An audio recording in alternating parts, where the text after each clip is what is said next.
It's that time of year again. It's cold, wet, rainy outside. Rain turns to snow, and then before you know it, there's 6 inches of just stuff on the ground. Can't go anywhere because you don't have, 4-wheel drive or all-wheel drive.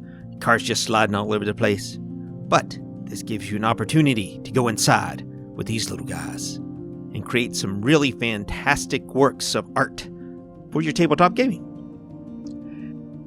Or you could, if you wanted, write up your own game so then you can get to playing. And these are all the little kinds of guys you can craft while you're, sitting at home while this is going on outside. And you can always paint them, which I'm not very good at. Figured I'd get back to crafting, stuff for Curse of Strahd. And to get started, I thought I'd just pull out the book and flip through it and find, something that caught my fancy. Here we are on our crafting table. And we're just going to flip through the book here. See what we've got. It's been a little while since I've looked at this. And going through it, there's the Vistani camp. I like the Vistani camp.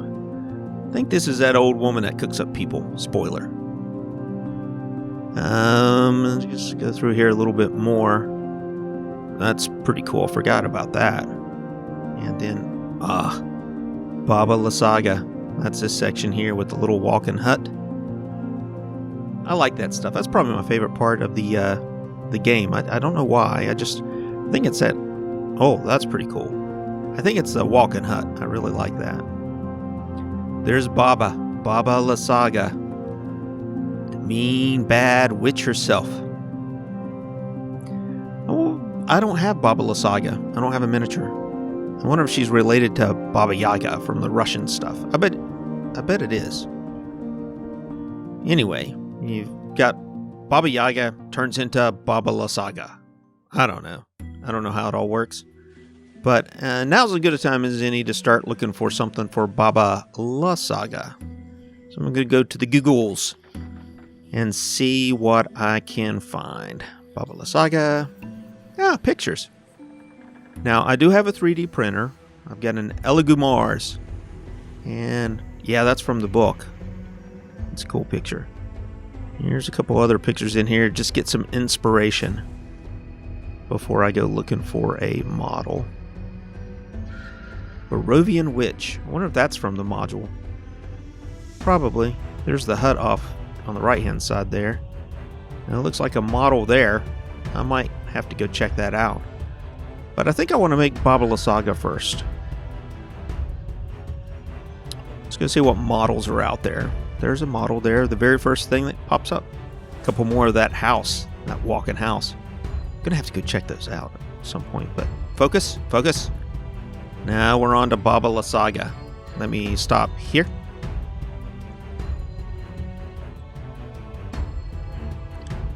And I have gotten models from this cat before. They're free, and you can just go on Shapeways. I think you have to create an account, but once you have your account set up, you can download stuff. And I found this skull.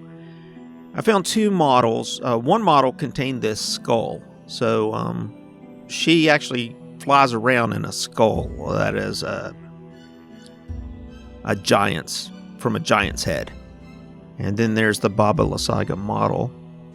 And loaded these up into Chit2Box, my software for the Elegoo Mars.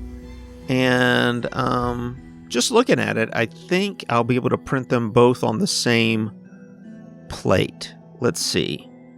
Here's my miniature scaler. It tells me, what, based on the size of the base. It also gives me a vertical ruler. It gives me an idea of whether or not it's scaled correctly for 28 millimeter miniatures. And this looks perfect. Pretty much. And then the skull is really big. I think it would probably fit on a large base. Here's the skull. Yeah, it's that next circle up. And she'll fit in there perfectly. That's a big giant, let me tell you. It's got the skull and some patterns and stuff engraved on the exterior. That'd probably look pretty cool. It'd be good enough for the tabletop. I mean, it's better than using, like pencils and spare dice to represent your bad miniatures on the table. So here we go. I'm going to tilt these back. For whatever reason, I should look into this. It prints better in terms of how it lays out the supports if you give these a bit of a 35-degree tilt. I haven't tried, maybe more or less to give you better results, I'm not sure, but for whatever reason it doesn't stop printing like it normally does when I put them flat on the base. There we go. Now I'm just going to make sure these are on the plate. Here's what it would look like as it prints, because it prints upside down. So it's going to print from the bottom to the top. There we go.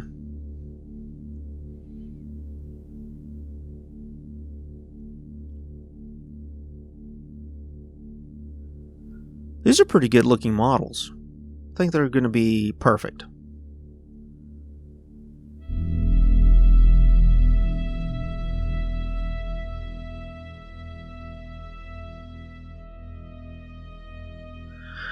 Okay, now it's back to the printer. Let's put some goop on, get the build plate set up and ready to go. And then it's just a matter of loading the model and pressing print, and then come back a few hours later. I don't remember how long this took. I did this a little while ago. I'm just finishing up the video now, but after they print, you've got to put them through a alcohol wash to get all that excess resin off. You don't want to touch your stuff with your hands, hence the black gloves. And you want to clean it up right afterwards. And I'm just setting them over there to dry. Here's Baba. Looks like I have a couple extra things in the back there, maybe some chest by the looks of it, but I'm going to set her right there and let her drain. There she is in all her glory. Pretty good print. Set her in front of the window just to get a look at her. Alright. Before you can do anything in terms of priming and painting these things, you got to get rid of all the supports, and this is a little bit of a hassle. I think I overdid it with the supports. I'm still learning how to use this printer, and seems more supports are better in some cases, particularly if you have very fine detail. For this, I think I went overboard. I could probably have gone with thicker supports and fewer of them, or even just keeping the same diameter of these supports and going with a fewer number. I may try that with some subsequent prints just to test them out and see how it goes. And here I am. I use an X-Acto knife a lot for the cleaning up the prints, and then I also use my little clippers there, my little snips. See how detailed her fingers are with this resin printing? It's pretty incredible. Alright, it's time to get started with the skull. So the first thing I do is I prime both of them with this gray Vallejo primer I use on everything. You'll see all my other videos. I use this same primer. It's cheap. I'm still on the first bottle. And while I don't paint a lot of miniatures, as you'll be able to see here, I mean, I'm not a miniature painter. That's not what I do. I'm learning, but it's a slow process. Here you can see this is one of my earlier pieces that I started painting, and I'm not watering down the paints at all. This is full power of the paint. It's too thick, I think. Needs to be a little bit soupier. But again, that's part of the learning process. I decided to go with a brown as a base because it's going to be an aged bone look. At least initially, that's what I figured I'd go for. I changed it up a little bit later. Make some alternative decisions on how I want it to look. And we'll get to that in a little bit.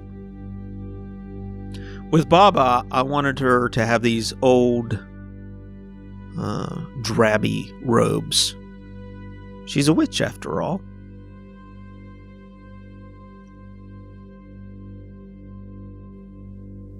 And then I'm just making it up as I go along. Give her this whitish gray hair as I fade her out of view. So I did a second printing of this, of the skull. And I wanted to try some different colors. And that's a good thing about having a 3D printer. You can print a lot of different stuff, and it doesn't take up very much resin to do that. And I start by just painting different sections of it. I know I wanted some bone white for that skull that is engraved on the forehead of the larger skull. And then I went through and I used a little bit of this crimson red to paint out the pattern that is printed on the exterior of the skull. At least that's how I started. And, you know, it could have looked pretty cool, and I could have left it like that. But after I got into it for a little while, I wasn't really digging it. I think if I went with a different base coat and then applied this, might have been better. I don't know. Just trying stuff out.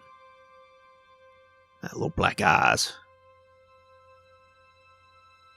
I did want the black for the eyes of the larger skull and inside the nose there.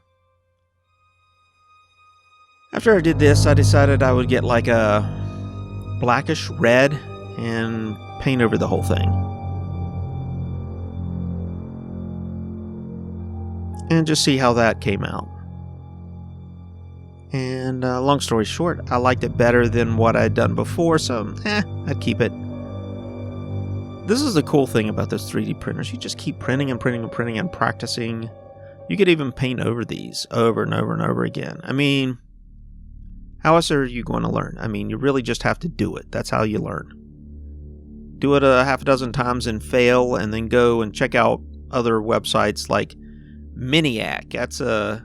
That's a dude who does a lot of this kind of painting. There's a lot of other guys that are really good too, but for whatever reason, that's one of the first ones I found, and I like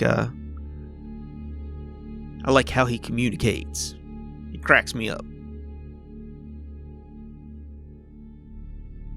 He's probably sitting there screaming, at if he were to watch this, going, "No, don't do that."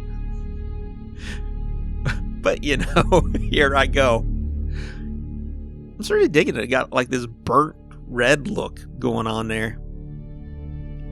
Darker and darker, layers and layers. We'll figure it out eventually.